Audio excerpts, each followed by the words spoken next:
Bhubaneswar Kumar great Indian fast bowler, Rinku ভাইয়া। যিনি ভারতের হয়ে অনেক ম্যাচ জিতিয়েছেন। বর্তমানে তিনি সৈয়দ মুশতাক আলী ট্রফিতে ইউপির হয়ে খেলছেন।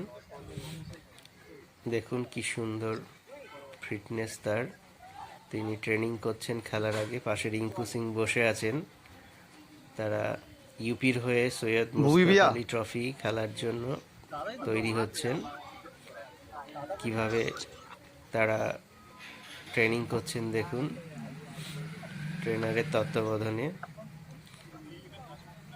অনেক ম্যাচ জিতিয়েছেন ভুবনেশ্বর কুমার ভারতের হয়ে। আইপিএলে তিনি আরসিবির হয়ে খেলেন। এই ইউপি দলের অনেক ভালো ভালো প্লেয়ার আছে যারা কলকাতায় এসেছেন সৈয়দ মুশতাক আলী ট্রফিতে খেলার জন্যে। ওনাদের সঙ্গে অনেক প্লেয়ার আছেন। এছাড়া আছেন শিভম মাভি, উনিও আছেন এই দলের সঙ্গে। শিভম মাভি উনিও প্র্যাকটিস করছেন।